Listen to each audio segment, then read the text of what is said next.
अभी जिन्वू फाइट कर रहा है आर्किटेक्ट से और ये हम लोग क्या देख रहे हैं, जो जिन्वू है वो इस फाइट में काफी ज्यादा स्ट्रगल कर रहा है। क्या जो संग जिन्वू है उसे पता चल चुका है कि वो कौन है, और ये हम लोग इधर से तो मोनाको कैसे देख रहे हैं, ये कैसे आया। तो गाइज आज की इस वाली वीडियो में हम लोग सोलो लेवलिंग के सीजन 3 के एपिसोड 6 को एक्सप्लेन करने जा रहे हैं। और वीडियो को शुरू करने से पहले जिन भी बंदों का नाम तुम लोग अपनी स्क्रीन पे देख रहे हो उन सभी को दिल से शाउट आउट, क्योंकि इन्होंने हमारे चैनल की मेंबरशिप ले रखी है। और इसी के साथ ही जिन्होंने प्रीवियस वीडियो में फर्स्ट कमेंट किया आर्यन भाई, उनको भी शाउट आउट। तो अब वीडियो को शुरू करते हैं। तो प्रीवियस वीडियो की आखिर में हम लोगों ने देखा था कि अभी जो गॉड स्टैचू है वो जाग चुकी है। तो अब आगे अगले चैप्टर की शुरुआत में हम लोग हंटर एसोसिएशन को देखते हैं, जहाँ पर मिस्टर मात्सुमोटो और चेयरमैन गो होते हैं। और फिर मात्सुमोटो चेयरमैन गो को एक पर्चा देते हैं जिसमें ये लिखा रहता है कि जो सभी जेजू आइलैंड से मिलने वाले असेसिन स्टोन है उनसे वो लोग गिव अप करते हैं। जो देखकर चेयरमैन गो चौंक जाते हैं और बोलते हैं लेकिन क्यों।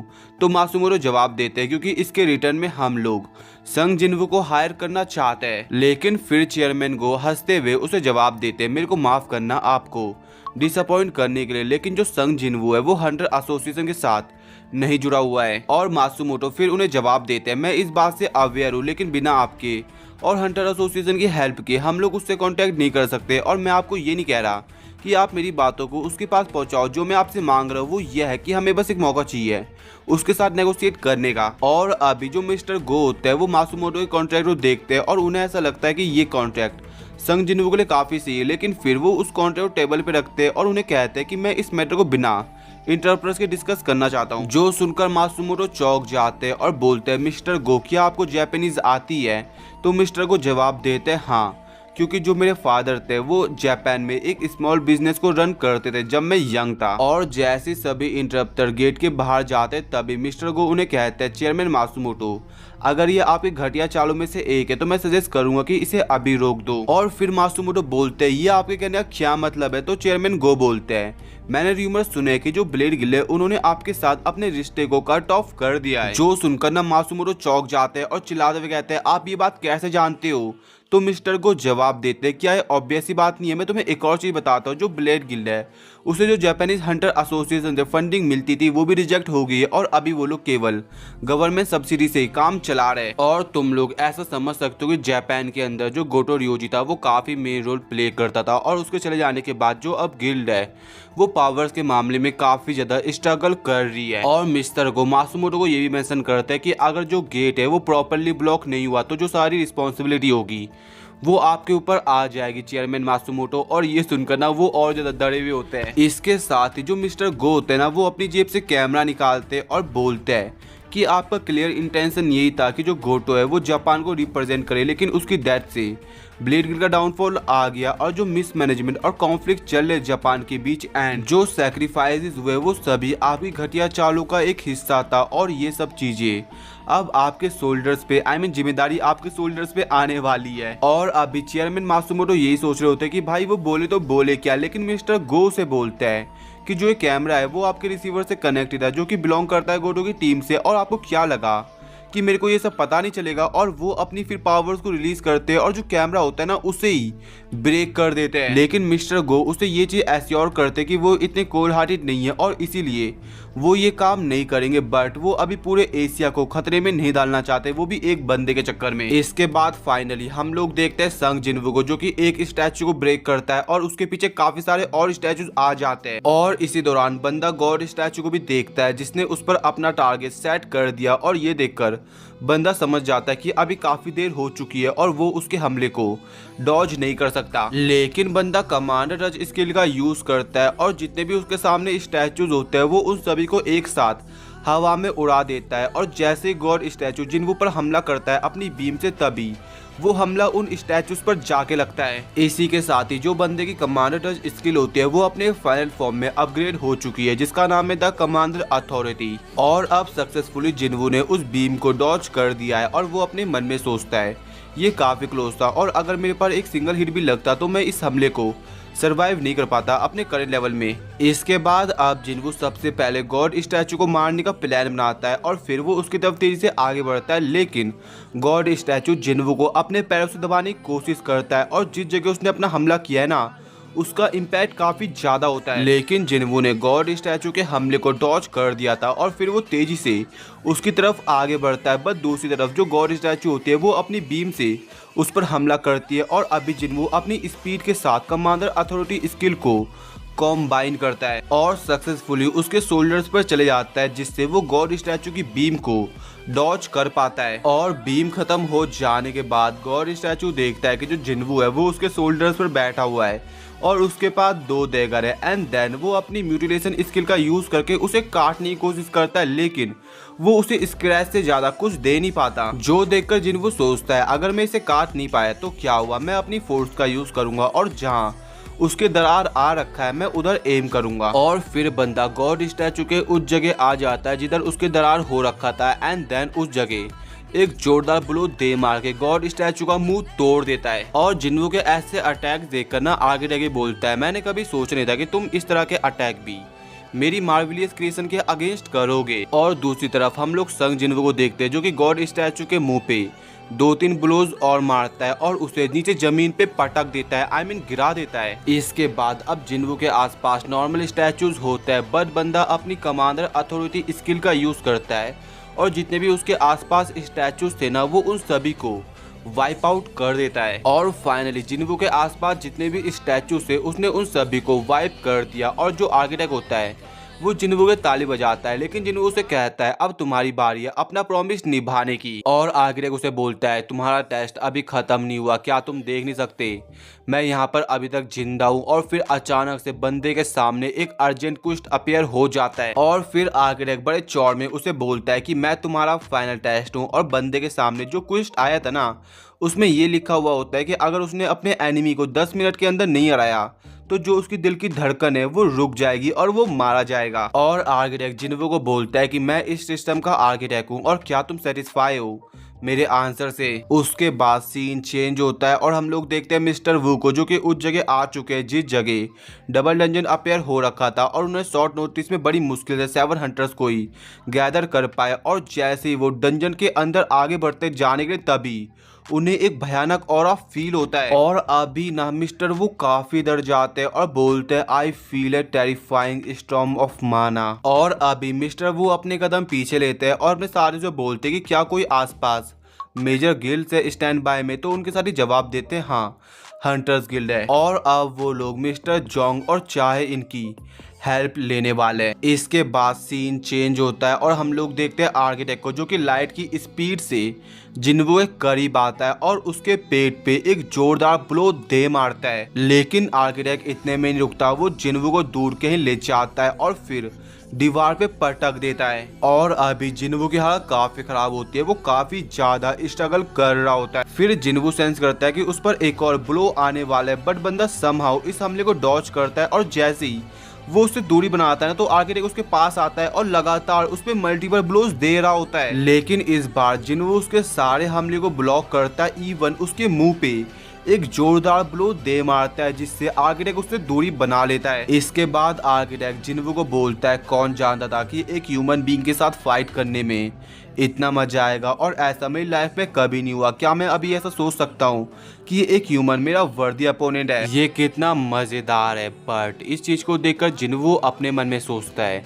कि जैसे मैंने 101 लेवल रीच किया वैसे आर्किटेक्ट ने मेरे को इनवाइट करा, इससे ऐसा लगता है कि मैं इसका कुछ भी नहीं बिगाड़ सकता, लेकिन मैं कर सकता हूँ। और फिर वो आर्किटेक्ट को बोलता है आर्किटेक्ट मेरे काफी सारे क्वेश्चन है जो मेरे को तुमसे पूछना है। तुमने इस सिस्टम को क्यों डिजाइन किया और मेरे को एज अ प्लेयर चूज क्यों किया और इस दुनिया में आखिरकार चल क्या रहा है? और फिर आर्किटेक्ट जिन्वू की तरफ तेजी से आगे बढ़ता है और बोलता है क्या तुम जानना चाहते हो? मेरे को ऐसा लगता है कि तुम सोच रहे होगे कि अगर तुम मेरे को मार भी दोगे फिर भी तुम्हें अपने सभी सवालों का जवाब नहीं मिलने वाला है। लेकिन जिन्वू उससे दूरी बनाता है और अपने मन में सोचता है कि अगर वो उससे क्लोज कॉम्बैट में फाइट करता है तो ये उसके लिए डिसएडवांटेज होगा और इसीलिए वो कमांडर अथॉरिटी स्किल का यूज करता है। लेकिन आर्किटेक्ट भी इसी सेम स्किल का यूज करता है जिससे दोनों के अटैक जो होते हैं वो रिपेल कर जाते हैं। और अभी जिन्वू ये चीज समझ जाता है कि ना ही वो उससे क्लोज में फाइट कर सकता है और ना ही वो उससे लॉन्ग पे। लेकिन दूसरी तरफ आर्किटेक्ट उसे कहता है कि फर्क नहीं पड़ता कि तुम मेरे को मारो या ना मारो, लेकिन जो आंसर तुम्हें रिसीव होगा वो पहले से ही प्री डिटरमाइंड है। और अभी आर्किटेक्ट ने अपने अलग अलग हाथों में सारे अलग अलग वेपन्स पकड़े हुए और वो जिन्वू को बड़े चौड़ में ये भी कहता है कि ये आंसर तब से प्री डिटरमाइंड है जिस मोमेंट में मैंने सिस्टम और सभी चीज क्रिएट करी थी। और जिन्वू से बोलता है तुमने इस सिस्टम को कैसे डिजाइन किया और तुमने इतनी पावर मेरे को कैसे दे पाए। आर्किटेक्ट उसे जवाब देता है मैंने तुम्हें चूज नहीं किया, इनफैक्ट मैं तो इस आइडिया के खिलाफ था, मैं सिंपली एक आर्किटेक्ट हूँ और moderator of the player building system का, और मेरा डिजाइन परफेक्ट है। लेकिन तभी जिन्वू अपनी स्क्रीन के सामने टाइमिंग देखता है और वो समझ जाता है कि उसके पास काफी कम टाइम है। लेकिन फिर आर्किटेक्ट जिन्वू पर हमला करने के लिए आगे बढ़ता है और इस रिमेनिंग टाइम में ना आर्किटेक्ट अपनी पूरी फोर्स का यूज करने वाला है। और इस फाइट के अंदर कोई भी नहीं बता पाता कि कौन किसको डोमिनेट कर रहा है, लेकिन अचानक से जिन्वू को ऐसा फील होता है कि जो उसके सभी सेंसेस है वो शार्प हो चुके हैं और वो बड़ी इजीली उसके मूवमेंट्स को रीड कर पा रहा है और सारे हमले को डॉज कर रहा होता है। और जिन्वू की मूवमेंट देखकर ना आर्किटेक्ट भी सोच में पड़ जाता है। वो अपने मन में सोचता है कि मैं अपनी पूरी फोर्स का यूज कर रहा हूँ, लेकिन जिन्वू कैसे मेरे हमले को डॉज कर पा रहा है। और जब वो यही सब सोच रहा होता है तभी जिन्वू उसके एक हाथ को कट ऑफ कर देता है। और आर्किटेक्ट बोलता है मैं अभी एक फेक बॉडी के अंदर हूँ, लेकिन मेरे को यकीन नहीं हो रहा कि ये मेरे को इसके अंदर ही पेन पहुंचा पा रहा है। क्या तुम्हें इसीलिए तो उसने चूज नहीं किया, छोटा सा हिस्सा, लेकिन वो चीज तुम्हारे अंदर मिक्स है। और यहाँ पे ये किसकी बात कर रहा है वो हमें बाद में पता चल जाएगा। लेकिन अब आर्किटेक्ट बावला हो जाता है और अपने सोल्जर्स को जो स्टैचूज मरी थी वो फिर से उनको जिंदा करता है। इवन जो गॉड स्टैचू है ना वो भी जिंदा हो जाती है अब। लेकिन अभी भी जिन्वू हार नहीं मानता, वो तेजी से गॉड स्टैचू की तरफ आगे बढ़ता है और फिर अपनी कमांडर अथॉरिटी स्किल का यूज करके एक ही बार में जितने भी उसके आसपास स्टैचूज होते हैं वो उन सभी को नॉकआउट कर देता है। और अभी जिन्वू के पास काफी कम समय होता है और इसीलिए वो सभी स्टैचूज के हमले को डॉज करते हुए जाता है। एंड देन आर्किटेक्ट के पास आके अपने डैगर से जितने भी उसके हाथ होते हैं ना वो काट देता है। लेकिन फिर आर्किटेक्ट अपने शॉट का यूज करके उसे अपने से दूर करता है। और जैसे जिन्वू उससे दूर होता है वैसे उसके पीछे एक स्टैचू आता है जो कि उसके ऊपर अपनी सील रख देता है। और गाइस, क्या तुम्हें इस सील वाले स्टैचू को देखकर कुछ याद आ रहा है? और अगर नहीं आ रहा तो मैं ही बता देता हूँ। ये वो स्टैचू होता है जब जिन्वू कमजोर था तब उसने जिन्वू के पैरों को तोड़ा था और ये चीज जिन्वू को याद आ जाता है। और फिर सबसे पहले वो उसका मुंह तोड़ता है और इसके बाद आगे तक के 2 हाथों को।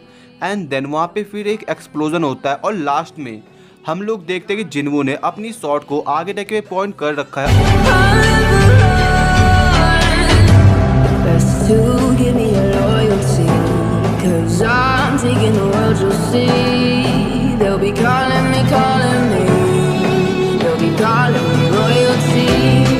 और आर्किटेक्ट उसे कहता है ये टेस्ट खत्म होता है। इसके बाद आर्किटेक्ट अपनी उंगली को जिन्वू की तरफ पॉइंट करता है और बोलता है कि जो आंसर है वो तुम्हारे अंदर छुपा हुआ है। और फिर उसके सामने एक नोटिफिकेशन आता है जिसमें लिखा हुआ होता है कि जो डेटा तुम्हारी मेमोरी के अंदर स्टोर है क्या आप उसे रिट्राइव करना चाहते हो, एक्सेप्ट यस या नो। लेकिन जिन्वू थोड़ा सोचता है बट वो इस चीज को एक्सेप्ट ही करता है। और फिर उधर एक रोशनी आती है और अब फाइनली जिन्वू एक पास्ट के अंदर पहुंच चुका है जहां पर वो देखता है कि उसके सामने लाखों मैजिक बीस्ट की आर्मी है। और जितने भी उस जगह बीस्ट होते हैं ना वो सभी लोग आसमान की तरफ देख रहे होते हैं। और फिर जिन्वू भी आसमान की तरफ देखता है और बोलता है वैसे ये आसमान की तरफ देख क्यों रहे। और जैसे जिन्वू आसमान की तरफ देखता है ना वो चौंक जाता है और अपने मन में सोचता है पर्पल स्काई और काफी सारे बीस्ट, ये प्लेनेट अर्थ नहीं हो सकता है। और जो ये आर्मी होती है ना उसके अंदर अलग अलग टाइप के बीस्ट होते हैं। और जिन्वू को ऐसा लगता है कि अगर गेट ब्रेक हो गया तो जो ह्यूमन रेस है वो इनके सामने टिक तक नहीं पाएगी। और अभी गेट ब्रेक भी होने वाला होता है और जिन्वू ये भी जानता है कि ये लोग ह्यूमंस के पीछे नहीं पड़े हुए। और जैसे ही गेट ब्रेक होता है उसके अंदर से सिल्वर सोल्जर्स बाहर निकलते हैं। और ये चीज ना जिन्वू के लिए भी काफी चौंकाने वाली थी। लेकिन फिर हमें नरेटर के थ्रू बताया जाता है, दिखाया जाता है एक वॉर। और फिर हम लोग देखते हैं कि जो सभी अलग अलग टाइप के मैजिक बीस्ट है वो सिल्वर सोल्जर से फाइट कर रहे हैं। लेकिन इस फाइट में ना वो जो सिल्वर सोल्जर्स होते हैं वो डोमिनेट कर रहे होते हैं। और जैसे ही वॉर खत्म होने वाली थी वैसे ही अचानक से एक एक करके जो सभी सिल्वर सोल्जर्स है वो गायब हो रहे हैं। इसके बाद उधर वाइल्ड कार्ड की एंट्री होती है, एक मिस्टीरियस बीइंग जो कि बोलता है अराइज। और ये सब चीजें ना जिन्वू भी दूर से देख रहा था। और जिन्वू अपने मन में बोलता है ये एक मोनार्क डोमेन है और शैडो एक्सट्रैक्शन और जो उधर आर्मी जमा होती है ना वो लाखों की संख्या में होती है। और जिन्वू समझ जाता है इसका मतलब यही है कि ये शैडो मोनार्क एसबॉर्न है। और फिर हमें नर्ड के थ्रू दिखाया जाता है इमोर्टैलिटी, एक आर्मी जो कि कभी नहीं मरने वाली है। और इसके बाद अब फिर से उधर फाइट होती है जहाँ पर सिल्वर सोल्जर्स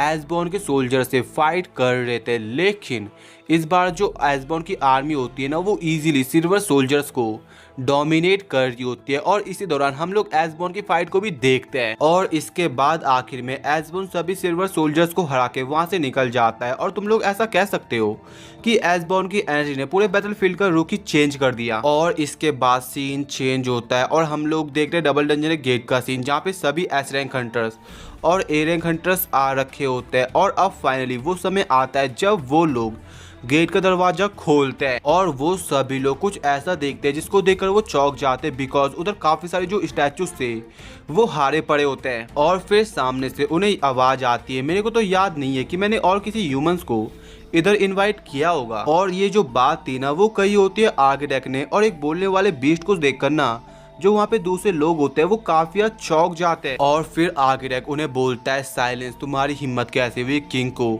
अपने स्लम्बर से जगाने की। और यहाँ पर वो किंग अपने जिन्वो को रिफर कर रहा है। और जब दूसरे हंटर्स कुछ करने के लिए आगे बढ़ते हैं उससे पहले ही आर्किटेक्ट अपनी स्पीड से मैक्सिमम हंटर्स को थोड़ा घायल कर देता है। और आखिर में जो आर्किटेक्ट है वो उन सभी ह्यूमंस को किंग के लिए सैक्रिफाइस करने वाला है। और उसके बाद सीन चेंज होता है और हम लोग देखते हैं शैडो मोनार्क को जिसके सामने दो गेट्स ओपन हो रखे होते हैं और एक से निकलती है डीमंस की आर्मी और दूसरे से निकलती है बीस्ट की आर्मी। और उनके जो अगेंस्ट होता है ना वो और कोई नहीं शैडो मोनार्क होता है। उसके बाद सीन चेंज होता है और हम लोग देखते हैं कि जो हीलर्स होते हैं वो अपने साथियों को हील कर रहे होते हैं। और जो उनके सामने सिचुएशन होती है ना वो धीरे धीरे वॉर्स होती जाती है, क्योंकि अभी उनके सामने स्टैचूज का झुंड उनकी तरफ आगे बढ़ रहा होता है। और अभी आगे रह भी गॉड स्टैचू को जिंदा करता है और सभी को हंसते हुए कहता है जो कोई भी आखिर तक जिंदा रह पाया उसे एक ग्रेट ऑनर मिलेगा किंग के बर्थ को विटनेस करने का। लेकिन बात तो ये है कि क्या कोई एक्चुअली में आखिर तक सरवाइव कर पाएगा, क्योंकि अभी जो गॉड स्टैचू होती है वो उन पे अपनी बीम से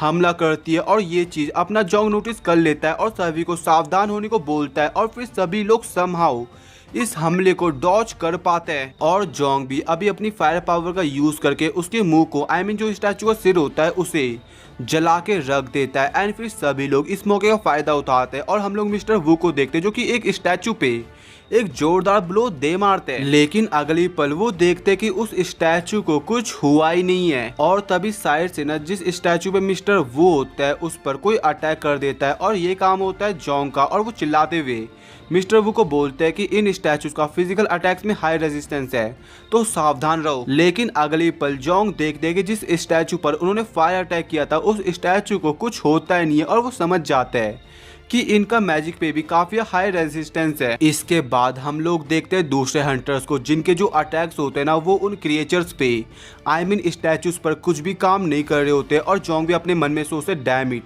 अब हमारे पास कोई भी ऑप्शन नहीं है। और अब जोंग समझ जाते कि एक ही इंसान है जो उन्हें बचा सकता है, जो कि नन अदर देन अपना संग जिन्वू है। और अब मिस्टर जोंग संग जिन्वू को जगाने के लिए उसकी तरफ फायर बॉल से अटैक करते हैं। लेकिन जैसे ही वो अटैक जिन्वू पे लगने वाला था ना वैसे ही उधर आर्किटेक्ट आता है जो कि उस अटैक से जिन्वू को बचा देता है। इसके बाद आर्किटेक्ट जोंग की तरफ आगे बढ़ता है उस पर अटैक करने के लिए और उसे चिल्लाते हुए कहता है तुम्हारी हिम्मत कैसे हुई किंग को अपने स्लम्बर से जगाने की। बट फिर जोंग के साथ ही आर्किटेक्ट की तरफ आगे बढ़ते हैं और उसे रोक देते हैं। और फिर मिस्टर वो चिल्लाते हुए बोलते हैं मिस चा हम लोग इनको संभालते हैं, आप जाके प्लीज संग जिन्वू को उठाइए। और जैसे चाहे इन जिन्वू की तरफ पहुंचने वाली थी तभी हमें जिन्वू की मेमोरीज दिखाई जाती है। इसके बाद जिन्वू देखता है कि जो सभी बीस्ट और शैडो सोल्जर्स है वो आपस में एक दूसरे के साथ फाइट कर रहे हैं। और जिन्वू अपने मन में बोलता है फर्क नहीं पड़ता ये लोग कितनी बार भी इन शैडो सोल्जर्स को डिस्ट्रॉय क्यों ना कर दे, लेकिन ये बार बार रीजनरेट करती रहेगी। लेकिन अगर इसके बजाय